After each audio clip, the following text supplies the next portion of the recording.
E, gente, o presidente do Senado, Rodrigo Pacheco, defendeu o ajuste fiscal estudado pelo governo federal e prometeu que o Congresso Nacional vai se engajar sobre o tema. Pacheco também esclareceu que as alterações no imposto de renda, como as mudanças nas faixas de isenção anunciadas pelo ministro Haddad, não serão discutidas ainda neste ano, como já era esperado, né, gente? Vamos ouvir. Uma premissa fundamental, e é bom que se diga, as propostas relacionadas à alteração do imposto de renda, essas propostas não serão submetidas à apreciação esse ano. Isso será objeto de uma ampla discussão ao longo de 2025, como foi a reforma tributária do consumo. Aquilo quanto dito em relação à isenção de R$5.000, a quem recebe mais, pagar mais, etc., isso vai ser objeto de uma discussão longa ao longo de 2025 e não é para hoje. O que é para hoje é a regulamentação da reforma tributária do consumo e o pacote de disciplina de gastos públicos está sendo apresentado pelo Ministério da Fazenda. Agora, Priscila Silveira, pelo andar da carruagem, 28 de novembro, já era esperado que essa proposta não avançaria desse pacote agora em 2024. Eu vou tornar a repetir o que disse o Fernando Haddad hoje mais cedo. Já está difícil avançar com uma reforma tributária, concluí-la nas duas casas, claro, no Congresso como um todo, nesse ano, mas é o que deve acontecer, é a expectativa do governo. Essa segunda etapa, que traz uma reforma sobre a renda da população, vai ficar assim para o ano que vem, né? Lívia, eu acho que até era esperado. O que ele nos disse aqui, que a gente acabou de escutar, se não fez durante o ano todo, né, não vai ser agora. Não estou dizendo que está certo nem que está errado, mas não seria agora, em dezembro, que eles resolveriam toda essa questão ligada a esse pacote, a questão de corte de gastos. Então, o que o Pacheco colocou aqui, né, que vai ficar para o ano que vem, não é mais do mesmo. Não vi nenhum tipo, né, de novidade, claro, porque nós estamos entrando no mês de dezembro, logo vem festividades natalinas. Agora, o que a gente espera é que isso não fique embarrigando, porque quanto mais se joga para frente, mais dificuldade a gente tem de chegar àquele planejamento inicialmente feito, que já está, como vocês bem trouxeram aqui, de alguma maneira atrasado. E eu queria também colocar uma coisa, Lívia, com relação a uma fala, né, do ministro Haddad, complementando até o que a Luana nos trouxe aqui há pouco, é que ele diz que, no sentido de combater a inflação, reduzir o custo da dívida pública e ter juros mais baixos, faz parte central do olhar humanista, né? Eu estou fazendo aspas aqui, que é a fala do ministro, olhar humanista sobre a economia. Vai bem aquilo que você, né, Luana, acabou de nos dizer com relação ao, diretamente, o que foi o eixo central desse corte de gastos, desse plano trazido pelo ministro Haddad, que foi realmente muito desafiador, porque ele teria mesmo que tirar de um lado. E aqui, só para complementar, Lívia, também, com relação, porque eu disse agora há pouco com relação aos super salários, e a Luana complementou para nós através aí das estatísticas, dizendo que 25 mil funcionários, né, ganham além, né, do seu salário mensal, mas também né, a diretriz do nosso ministro atual, ministro Fernando Haddad, fazer com que haja um equilíbrio com relação àqueles que ganham mais de 50 mil. Também, eu até falei um pouco sobre isso, mas não falei diretamente, né? E a fala dele diz que isso não traz, né, um impacto fiscal de maneira gritante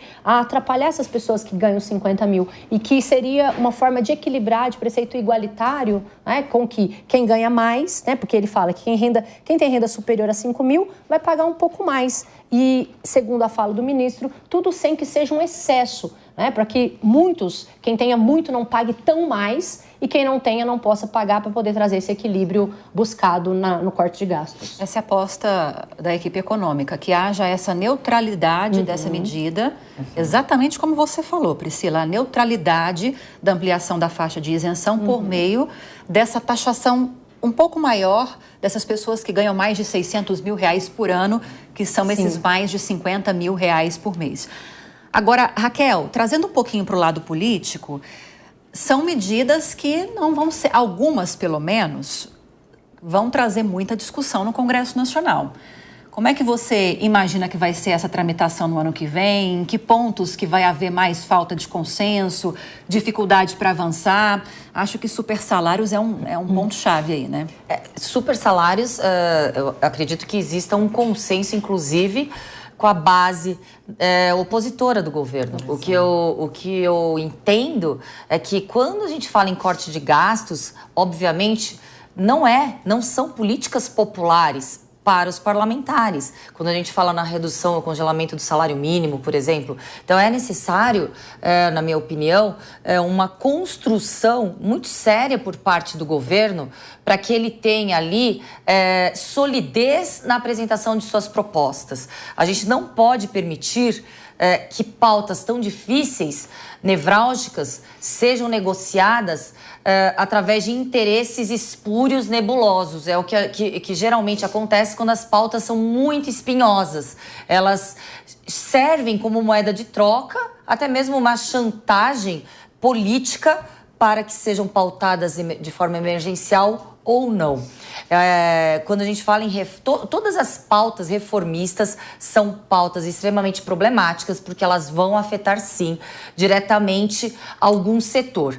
E, obviamente, quando a gente fala em super salários, não tem como a gente dissociar daquele grande poder político/econômico, o lobby desse poder político/econômico. Então, realmente é um grande desafio que o governo ele enfrentará nesses próximos capítulos. Sim.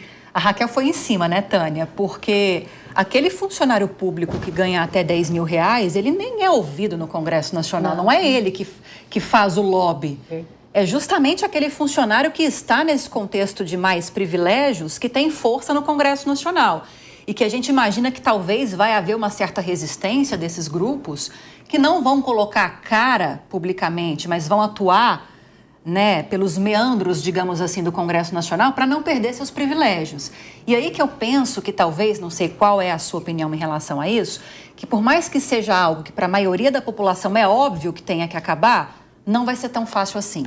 Uma coisa que a gente tem que pensar também, para não generalizar, que é importante considerar, é o seguinte: primeiro, existem carreiras de Estado, que são carreiras que não existem equivalência nenhuma na carreira do setor privado. Então, por exemplo, você pega um juiz, eu não estou defendendo se pode ultrapassar até, não é isso, mas você pega um juiz, um membro do Ministério Público, um delegado de polícia, um policial, não existe nada equivalente na iniciativa privada. Então, você também não pode nivelar e dizer que todos têm que receber até 10 salários mínimos, não é isso. O que não pode haver é exagero, excesso, aqueles salários absurdos. Passar do teto que a gente está falando, né? Para deixar bem claro. Valores bem absurdos ali, ainda que se arrume uma justificativa, que é uma indenização, porque acumulou dois ofícios, 2 setores, porque não tem juiz numa região, num local. Tudo bem, existem algumas justificativas, mas tem casos realmente exagerados, então a gente tem que saber separar isso para não generalizar.